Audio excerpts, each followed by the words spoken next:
Hi guys, आप सभी का स्वागत है हमारे यूट्यूब चैनल मेडिकल क्लासेज में। तो पीडियाट्रिक्स में इससे पहले की क्लास में growth and development in children ये टॉपिक हमारा कंप्लीट हो चुका है। आज का हमारा टॉपिक है ग्रोथ एंड डेवलपमेंट थ्योरीज। तो ग्रोथ एंड डेवलपमेंट में कौन कौन सी थ्योरीज होती हैं इसके बारे में आज हम जानेंगे। तो ग्रोथ एंड डेवलपमेंट में यहाँ पर मेनली देखते हैं तो there are mainly 4 theory of growth and development. तो ग्रोथ एंड डेवलपमेंट की यहाँ पर जो मेनली थ्योरी होती है, मुख्य रूप से जो थ्योरियाँ होती हैं वो 4 थ्योरी होती हैं। इसमें से हम देखेंगे, सभी को हम 1 बाय 1 करके पढ़ेंगे। तो फर्स्ट हमारा क्या है, सिगमंड फ्रूड की थ्योरी। तो सिगमंड फ्रूड की थ्योरी कौन सी थ्योरी है? साइकोसेक्सुअल थ्योरी है। साइकोसेक्सुअल थ्योरी में क्या होते हैं, वो स्टेज होते हैं, जिन स्टेजेस में क्या है बच्चे अपने ग्रोथ एंड डेवलपमेंट करते हैं। तो इसमें देखते हैं कि हमने यहाँ पर लिख दिया है, जो स्टेज ऐसे लिख दिए हैं तो हमारा स्पेस कम होने की वजह से हम ऐसे लिख दिए हैं। लेकिन आप जो लिखिएगा ओरल स्टेज, उसके जस्ट नीचे एनल स्टेज, उसके जस्ट नीचे फाइलिंग स्टेज, ऐसे कैसे करके आपको लिखना रहेगा। लेकिन हम ऐसे लिख दिए हैं स्पेस कम होने की वजह से। फर्स्ट हम इसमें देखते हैं ओरल स्टेज। तो ओरल स्टेज में क्या है, फर्स्ट ओरल स्टेज जो रहता है वो 0 to 1 ईयर्स रहता है, मतलब बर्थ टू 1 ईयर रहता है। बर्थ टू 1 ईयर में क्या होता है कि ओरल स्टेज में बच्चे क्या है कि nail biting, thumb sucking, breast feeding, ये सारी चीजें ओरल स्टेज में बच्चे सीखते हैं। एनल स्टेज, बी नंबर हमारा एनल स्टेज है। तो एनल स्टेज में क्या है, ये 1 to 3 ईयर्स रहता है। 1 to 3 ईयर्स में क्या है, बच्चे जो है वो टॉयलेट ट्रेनिंग करना सीखते हैं, कैसे टॉयलेट करना है ये सीखते हैं। फिर सी हमारा थर्ड नंबर फाइलिंग स्टेज जो रहता है वो 3 to 6 ईयर रहता है। 3 to 6 ईयर में क्या है कि बच्चे जो रहता है, बच्चे ये अपने अपोजिट सेक्स से अट्रैक्ट होते हैं। जैसे क्या है कि जो सन होते हैं वो क्या है, वो मदर से अट्रैक्ट होते हैं, जो डॉटर होती हैं वो अपने फादर से अट्रैक्ट होती हैं। तो ये फाइलिंग स्टेज में होता है 3 to 6 ईयर। फिर डी हमारा क्या, लेटेंसी स्टेज को लेटेंसी स्टेज भी बोलते हैं। तो इसमें क्या है, ये 6 to 12 ईयर रहता है। 6 to 12 ईयर में क्या होता है कि बच्चे जो है वो पीयर रिलेशनशिप मेंटेन करते हैं। पीयर रिलेशनशिप का मतलब क्या है कि जैसे बच्चे क्या है कि अपने फ्रेंड के साथ रिलेशन मेंटेन करेंगे, फ्रेंड के साथ रिलेशन मेंटेन करेंगे, उनके क्लासमेट रहेंगे या मोहल्ले के जैसे बच्चे होते हैं तो उनके सबके साथ में क्या है खेलना कूदना, उनके साथ पीयर रिलेशनशिप मेंटेन करना, ये रहता है। और फिर ई नंबर में क्या है, जेनाइटल में क्या है, एबो 12 ईयर्स रहता है। तो एबो 12 ईयर्स में क्या है, यहाँ पर क्या होता है, सेक्सुअल डिजायर डेवलप होता है। ये सारी चीजें इन सभी स्टेज में डिफरेंट स्टेजों में डिफरेंट क्वालिटीज क्या है डेवलप होते रहते हैं। नेक्स्ट थ्योरी क्या है, सेकंड थ्योरी हमारा है इरेक्शन थ्योरी क्या होता है। तो इरेक्शन थ्योरी में है, फर्स्ट नंबर हमारा क्या है, ट्रस्ट वर्सेस मिसट्रस्ट। इसमें क्या है, कुल मिला के ये बताया जा रहा है कि इसमें एक दूसरे के अपोजिट जैसे बताया गया। जैसे क्या है कि बच्चे ये इन्फेंट स्टेज से शुरू होगा, ट्रस्ट वर्सेस मिसट्रस्ट जो है ये इन्फेंट में होता है। यहाँ पर हम लिख दे रहे हैं, ये हमारा कब होगा, इन्फेंट में होगा। यहाँ पर न्यूनेट नहीं लिखा गया है लेकिन इन्फेंट लिखा गया है, इन्फेंट से स्टार्ट होता है। तो क्या है, बच्चों में ट्रस्ट वर्सेस मिसट्रस्ट कब शुरू होगा, जैसे क्या है बच्चों का है, बच्चे मतलब ऐसे कैसे टेस्ट कर लेंगे, ट्रस्ट जब करते हैं जब बच्चे देखते हैं कि कोई भी ऐसा जो उनकी केयर करता है, जो उनकी फिजियोलॉजिकल नीड को प्रोवाइड करता है, जैसे मिल्क प्रोवाइड करता है, उनकी केयर करता है, उनको परेशान नहीं करता है, तो ये क्या है कि उन पर वो ट्रस्ट करते हैं। जैसे मदर है तो मदर पर ट्रस्ट करेगा, बाकी कोई और आएगा तो उन पर मिसट्रस्ट करेगा। वो मदर को देख लेगा तो मदर की ओर भागेगा और उन सबसे दूर भागेगा। तो ये रहता है ट्रस्ट वर्सेस मिसट्रस्ट जैसे रहेगा। और फिर इसमें बी नंबर हमारा क्या, नेक्स्ट हमारा क्या, इसमें ऑटोनॉमी वर्सेस सेम। ऑटोनॉमी का मतलब हो जाता है कि वो फ्रीली कोई काम वर्क कर रहे हैं। फ्रीली वर्क करने का मतलब हो गया कि जैसे वो कुछ भी जैसे खेल रहे हैं तो अब उनको हम डांट देते हैं तो फ्रीली वर्क नहीं करेंगे, उनके अंदर सेम आ जाएगा, शर्म आ जाएगा कि हमको डांटे हैं तो इसका मतलब ये गलत है, ये है वो। तो क्या है, सेम की जगह पे हम यहाँ पर डाउट भी कर सकते हैं, DOUBT डाउट, यहाँ पर डाउट भी कर सकते हैं। तो ये क्या होगा, ये तो इन्फेंट में होता है, लेकिन इन्फेंट के बाद में हमारा जो स्टेज आता है वो टॉडलर आता है। क्या आता है हमारा, टॉडलर आता है। तो ये 1 to 3 ईयर्स में होता है, 1 to 3 ईयर्स में होता है। तो ये टॉडलर में होगा ऑटोनॉमी वर्सेस सेम या डाउट कह सकते हैं। तो जब वो फ्रीली वर्क करेंगे, उनको उस काम करने के लिए मना कर दिया जाएगा तो क्या हो जाएगा, उनके अंदर डाउट आ जाएगा, तो या सेम होने लगेगा तो वो नहीं करेंगे। फिर initiative versus guilt, initiative versus guilt, ये भी है क्या है, ये इसी की तरह जस्ट सेम है, लेकिन इसमें क्या है कि ये जो है ये टॉडलर में आ रहा था, लेकिन ये आपका क्या किसमें आएगा, प्री स्कूलर में आएगा। प्री स्कूलर स्टेज हमारा कब से कब तक रहता है, 3 to 6 ईयर तक रहता है। ये 3 to 6 ईयर में रहेगा। तो इनिशिएटिव वर्सेस गिल्ट इसी में रहता है कि ये क्या है, इनिशिएटिव में क्या है कि बच्चे जो है वो अपने आप से कुछ नया करने की कोशिश करते हैं। नया करने की जब कोशिश करते हैं तो वो कोशिश करेंगे तो इनिशिएटिव हो जाएगा, और यदि वो नहीं कर पा रहे हैं, फेल हो जा रहे हैं, उनको कोई मना कर दे रहा है या बता दे रहा है कि ये काम गलत है, तो क्या है वो गिल्ट फील करेंगे कि हमने गलत किया है। तो ये स्टेज आएगा, प्री स्कूल स्टेज में आएगा। नेक्स्ट इसी में क्या है हमारा, इंडस्ट्री वर्सेस इंफीरियरिटी। तो इंडस्ट्री का मतलब हो जाता है बिल्डअप करना, वे बच्चे जो होते हैं वो अपने आप में बिल्डअप करने लगे। वो प्री स्कूलर स्टेज में था, ये स्कूलर स्टेज में आ जाएगा। ये किस में आ जाएगा, स्कूलर में आ जाएगा। स्कूलर स्टेज हमारा किस बिना रहता है, 6 to 12 ईयर्स रहता है। तो स्कूलर स्टेज में जब वो बच्चे बिल्डअप करते हैं, बिल्डअप यदि वो नहीं कर पा रहे, किसी भी तरह से वो फेलियर हो जाते हैं, तो उनमें क्या आ जाती है, इन्फीरियरिटी आ जाती है कि वो लो में हो जाते हैं कि जैसे कि हम बिल्डअप नहीं कर पाएंगे, हम यहीं रुके रह जाएंगे, उनको ऐसा फील लगेगा, इन्फीरियरिटी फील होगा। फिर नेक्स्ट इसी में क्या है, आइडेंटिटी वर्सेस कंफ्यूजन। तो ये क्या है, ये स्कूल स्टेज में आएगा। तो स्कूल स्टेज के बाद में हमारा क्या है, एडोलसेंट स्टेज आ जाता है। कौन सा स्टेज आ जाता है, एडोलसेंट स्टेज हमारे में आ जाएगा। ये कब से कब तक रहेगा, ये हमारा 12 से लेकर के 14 ईयर तक रहता है, 14 साल तक रहता है, इसमें रह जाएगा। तो इसमें हम देखते हैं क्या है कि इसमें क्या हो जाता है, आइडेंटिटी जो रहते हैं, मतलब एडोलसेंट स्टेज में जो आ जाता है 12 से 14 ईयर्स रहते हैं, तो वो क्या है, अपनी एक आइडेंटिटी बनाने की कोशिश करते हैं कि वो अपनी एक पहचान बनाना चाहते हैं कम्युनिटी में, या वो अपने क्या है, अपने फैमिली के बीच, या कहीं भी वो वर्क करते हैं तो वहाँ पर। तो ये क्या है, जो आइडेंटिटी बनाना चाहते हैं, यदि वो आइडेंटिटी नहीं बना पाते हैं तो क्या है, कंफ्यूजन हो जाते हैं, कंफ्यूजन स्टेज में रहते हैं। तो उसका जस्ट अपोजिट हो जाएगा ये।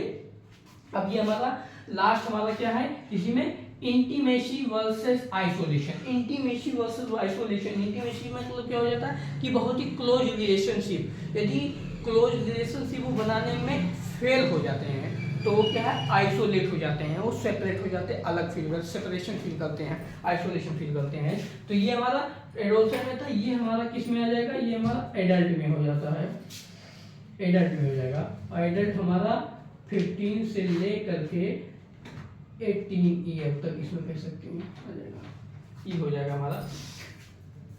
अब हम देखते हैं हमारा ये थ्योरी हमारा कंप्लीट होगा, एरिक इरिक्सन थ्योरी कंप्लीट होगा। ये भी हमारा जैसे हम ऐसे लिखे हुए स्पेस कम होने की वजह से, तो आपको क्या है, इसे नीचे करके लिखना है, तो इस तरह से आपको लिखना रहेगा। और इसमें थर्ड हमारा क्या है, थर्ड थ्योरी जो है वो हमारा क्या है, जीन पाइजेट थ्योरी। इसको और भी क्या बोलते हैं, इंटेलेक्चुअल डेवलपमेंट। ये क्या है, इंटेलेक्चुअल डेवलपमेंट थ्योरी भी बोलते हैं जीन पाइजेट थ्योरी को। इसमें भी देखते हैं, इसमें मेनली 4 स्टेजेज होते हैं। 4 स्टेजेज में फर्स्ट हमारा क्या है, ए जो है वो sensory motor stage. Sensory motor stage जो रहता है वो 0 से 2 ईयर के बच्चों में ये डेवलप होता है, 0 से 2 ईयर बच्चों में डेवलप होता है। More active sensory organ and muscle. इसमें क्या हो जाता है कि जो सेंसरी ऑर्गन होते हैं और मसल्स होते हैं क्या है, वो मोर एक्टिव हो जाते हैं, मोर फंक्शनल करने लगते हैं। तो इसमें ये हो जाता है। और फर्स्ट इसमें नेक्स्ट हमारा क्या है, इसी में स्टेज प्री ऑपरेशनल स्टेज। इसमें ये क्या है, ये 2 to 7 ईयर्स, मतलब 2 से 7 साल के बच्चों में ये क्या है, डेवलप होता है। ये क्या होता है, एबिलिटी टू थिंकिंग। अब एबिलिटी टू थिंकिंग का मतलब यहाँ पर ये नहीं होगा कि कोई ऐसा बिग थिंकिंग हो या कोई प्रॉब्लम सॉल्विंग थिंकिंग हो, ऐसा कुछ नहीं है। इसमें क्या है कि 2 से 7 साल के बच्चे में होती है एबिलिटी, मतलब कोई चीज़ ऐसा क्या है, जैसे कि क्या कह सकते हैं कि मतलब कुछ अपने आप से कुछ नया करने की सोच रखने के लिए, कि मतलब जैसे अब उनसे कुछ मांग लिया जाए तो कैसे क्या लाना है, मतलब उनसे मान लो रोटी लाने के लिए बोल दिया जाए तो रोटी गरम तो मतलब प्लेट में लेकर आए, हाथ में ना लेकर आए, तो ऐसा छोटा मोटा थिंकिंग रहेगा, कोई एक बड़ा थिंकिंग ना रहे, तो ये रहेगा इसमें। फिर इसमें सी देखते हैं कॉन्क्रीट ऑपरेशनल स्टेज, ये 7 to 11 ईयर्स में रहता है, ये 7 से 11 साल के बच्चों में डेवलप होता है। ये इसमें क्या capable of reversing operation, capable of reversing operation, इसमें क्या है कि बच्चे जो होता है वो अपने इंट्यूशन का प्रयोग करते हैं, मतलब तर्क कुछ करते हैं। जैसे क्या है कि बच्चों को बता दिया जाए कि 3+1 = 4 होता है, तो अब बच्चों के सामने कभी ऐसा कुछ आ जाए, बच्चों के सामने कुछ ऐसा आ जाए कि 1+3 आ जाए, तो क्या लिखेंगे, तो उनको ये भी पता नहीं जाए कि 3+1 जो होता है 4 होता है, तो 1+3 भी क्या होगा 4 होगा, तो ये क्या हो जाएगा, इंट्यूशन हो जाएगा कि ये कैपेबल ऑफ रिवर्सिंग ऑपरेशन, की चीज को रिवर्स कर दिया गया है, तभी क्या है वो कैपेबल है उस चीज को करने में। तो ये होता है कॉन्क्रीट ऑपरेशन स्टेज, ये होता है। और नेक्स्ट इसी में डी क्या होता है, फॉर्मल ऑपरेशन स्टेज, ये एबो 12 ईयर्स रहता है, ये 12 साल के बच्चों के, 12 साल से जो ऊपर के बच्चे होते हैं उनमें ये डेवलप होता है। इसमें क्या होता है, able to relationship and to reason in abstract, ये क्या है कि ये एक दूसरे से रिलेशनशिप कैसे मतलब है मेंटेन करने में, और रीजन उनको क्या है जानने में ये क्या होते हैं, एबल होते हैं। अब ऐसा नहीं कि मतलब ये 12 से एबल बच्चे हैं तो उनमें क्या है कि मतलब कुछ अलग रिलेशन, जैसे कि लव मैरिज वगैरह, या किसी से कोई बॉयज या गर्ल्स बात करते हैं तो ऐसा कुछ नहीं, ऐसा कोई रिलेशनशिप नहीं है। जैसे क्या उसमें क्या रिलेशनशिप मेंटेन करना है, जैसे क्या है कि मतलब अपना रिलेशनशिप कैसे उनसे क्या मेंटेन करना है, जैसे मदर के साथ उसका मतलब कैसा क्या रिलेशन है, और क्या है कि दोस्तों के साथ उनका क्या रिलेशन है, दोस्तों के सिस्टर के साथ उनका क्या रिलेशन है, तो ये सब क्या है एबल रिलेशनशिप ये मेंटेन करने की, और बाकी कोई अदर रिलेशनशिप नेगेटिव थॉट इसमें नहीं है, तो ये आ जाएगा। फिर हमारा नेक्स्ट लास्ट हमारा थ्योरी जो है वो कोलबर्ग्स थ्योरी है। कोलबर्ग्स थ्योरी में क्या आ जाएंगे, मोरल डेवलपमेंट, कोलबर्ग्स थ्योरी में क्या आते हैं, मोरल डेवलपमेंट थ्योरी आते हैं। इसमें 3 स्टेज होते हैं, 3 लेवल होते हैं, 3 लेवल होते हैं। फर्स्ट लेवल हम देखते हैं, इसमें फर्स्ट लेवल जो है वो प्री कन्वेंशनल लेवल है। प्री कन्वेंशनल लेवल, जितने भी 3 लेवल्स हैं सभी लेवल्स क्या हैं, सभी लेवल्स 2 स्टेजेस में डिवाइडेड है। तो फर्स्ट लेवल हमारा प्री कन्वेंशनल लेवल है। प्री कन्वेंशनल लेवल जो है इसका स्टेज फर्स्ट जो है एक्टिंग टू अवॉइड पनिशमेंट। अब क्या है कि जैसे कोई हम काम करते हैं तो उसमें हमको भले रिवार्ड ना दिया जाए, लेकिन हम उस चीज़ को नहीं करेंगे या गलत करेंगे तो हमको पनिशमेंट दिया जाएगा। तो उस क्या है कि हम पनिशमेंट को अवॉइड करने के लिए हम कोई एक्ट करते हैं, कोई एक्टिंग करते हैं, तो हमारा क्या होता है वो स्टेज फर्स्ट होता है, वो प्री कन्वेंशनल स्टेज में आएगा। और फिर हमारा क्या है नेक्स्ट, इसमें क्या है acting to further own self interest. यहाँ पर क्या है पनिशमेंट को, स्टेज फर्स्ट में क्या है पनिशमेंट को अवॉइड करने, पनिशमेंट से बचने के लिए हम कोई एक्ट करते हैं। और स्टेज सेकंड में क्या है कि हम अपने सेल्फ इंटरेस्ट, खुद की मर्जी से, हम खुद के इंटरेस्ट से हम क्या है एक्ट करते हैं, ये होता है। फिर लेवल सेकंड हमारा क्या है कन्वेंशनलिस्ट। कन्वेंशनल में क्या है ये प्री कन्वेंशनल होता है फर्स्ट, और सेकंड हमारा क्या है कन्वेंशनल। इसमें क्या है स्टेज थर्ड है, तो स्टेज थर्ड में क्या है meeting the expectation of others. क्या है कि हम ऐसे एक्सपेक्टेशन को पूरा करेंगे जो अदर्स का हमारे प्रति है। जैसे क्या है कि हमारे पेरेंट्स का हमसे एक्सपेक्टेशन है कि मैं गुड मार्क्स अचीव करूंगा जिस भी क्लास में मैं पढ़ता हूँ, तो ये क्या है एक्सपेक्टेशन है हमारे पेरेंट्स का, तो हम उस एक्सपेक्टेशन को मीट करने के लिए, लाने के लिए हम क्या है कि कोशिश करेंगे, पूरी मेहनत करेंगे, तो ये हो जाएगा एक्सपेक्टेशन ऑफ अदर्स को मीटिंग करने के लिए। फिर इसमें तो स्टेज 4 हमारा क्या है upholding last to meet societal expectation. अब इसमें क्या है कि जो सोसाइटी में एक्सपेक्टेशन है, सोसाइटी का एक एक्सपेक्टेशन, तो सोसाइटी का एक नियम कानून होता है कि यहाँ पर रहना है तो ऐसे नहीं रहना है, या गाली नहीं देना है, कोई भी अड़ोस पड़ोस रहता है तो उनको गाली उनको गाली वगैरह नहीं देना, तो ये एक्सपेक्टेशन को लॉ को फॉलो किया जाता है, यहाँ पर ये फॉलो किया जाएगा, अपहोल्ड कर दिया जाता है। अब इसमें थर्ड हमारा क्या है लेवल 3 में क्या है पोस्ट कन्वेंशनल है, ये प्री था फर्स्ट, ये कन्वेंशनल था और ये हमारा पोस्ट कन्वेंशनल है। तो इसमें क्या है स्टेज 5। स्टेज 5 क्या है? Personal values use to achieve social consciousness. तो इसमें क्या बताया जा रहा है?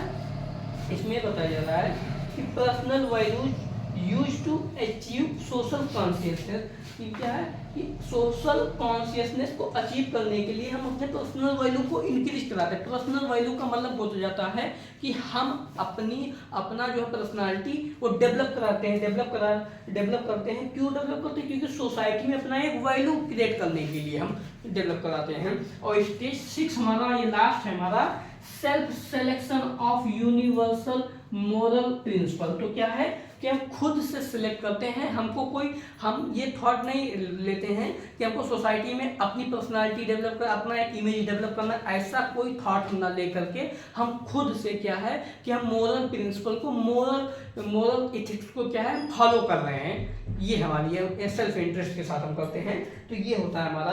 तो इस तरह से हमारा क्या है ग्रोथ एंड डेवलपमेंट में जितने भी थ्योरीज हैं, 4 थ्योरीज हैं, ये हमारे सारे कंप्लीट हो गए हैं। ध्यान दीजिएगा गाइस, ये बहुत ही टफ टॉपिक है। हम मानते हैं बहुत टफ टॉपिक लग रहा है, लेकिन ये है कि हम इस तरह से इसको हम कर दिए हैं कि ये बहुत आपको इजी लगेगा। आप कभी भी बुक वगैरह किसी में कहीं भी देखेंगे तो ये आपको समझने में थोड़ा दिक्कतें आएंगी, लेकिन हमने इस तरह से आपको बता दिया है कि आई थिंक, आशा करता हूँ कि आप सभी को अच्छे से समझ में आ गया होगा। तो इसी तरह से आप सभी के लिए ऐसे ही क्लासेस लाता रहूँगा। Thank you so much guys.